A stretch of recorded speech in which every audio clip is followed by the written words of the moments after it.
नमस्कार मैत्रिणींनो, स्वाद मराठीमध्ये तुमचं मनपूर्वक स्वागत। आज आपण बघणार आहोत राजस्थानी पद्धतीची लच्छेदार रबडी। ही रबडी जरी बासुंदीसारखी दिसत असली तरी ती बनवायची पद्धत आणि चव नक्कीच बासुंदीपेक्षा वेगळी असते। आणि आज या व्हिडिओमध्ये आपण पारंपरिक रबडीच्या पद्धतीबरोबरच जर ही रेसिपी तुम्हाला वेळ वाचवून शॉर्टकटमध्ये बनवायची असेल तर त्यासाठीचे टिप्स आणि त्यासाठीची परफेक्ट पद्धतही बघणार आहोत। तर हा व्हिडिओ नक्की शेवटपर्यंत बघा। ही रुंद जाडबुडाची कढई आणि एक पळी आपण सगळ्यात आधी गरम पाण्याने धुवून घेतलीये। या कढईमध्ये आता आपल्याला 1.5 लिटर फुल क्रीम दूध घालून घ्यायचे। दूध व्यवस्थित गरम झालं की यावर एक साईची परत जमा होईल। आता बासुंदी आणि रबडीतल्या करण्यातला फरक।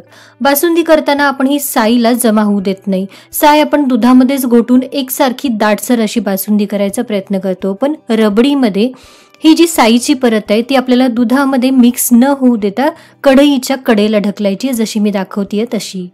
तर बासुंदीसारखं कंटिन्युअस हे दूध न घोटता वरती जमा झालेली साईची परत किंवा साईचा थर दर 1-1.5 मिनिटानंतर आपल्याला कढईच्या कडेला ढकलत जायचे आणि हे जे दूध आतमध्ये आहे ते तळाशी न लागू देता अगदी तळाशी पळी नेऊन ते आपल्याला घोटत राहायचे। सगळ्यात शेवटी ही साय आपण सगळी रबडीमध्ये घेणार आहोत आणि त्यामुळे ही रबडी अगदी खुर्चनवाली म्हणजे अगदी जाळीदार साय असणारी अशी बनणार आहे।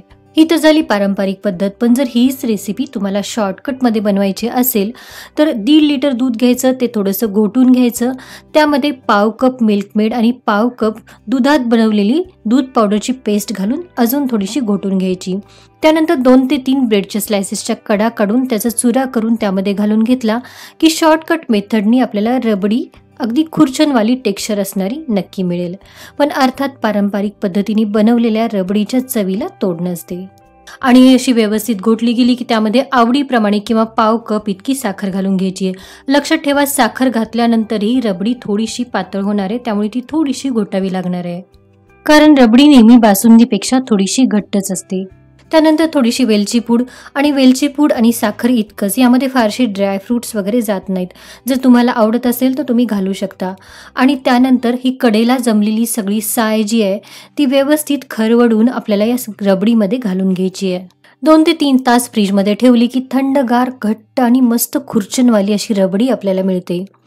तर या रबडी सोबत प्रसिद्ध असणारा मालपुव्याची रेसिपी ही स्वाद मराठीवर आहे, तर ती ही रेसिपी एंड स्क्रीनवर तुम्हाला दिसणार आहे, ती ही रेसिपी नक्की बघा।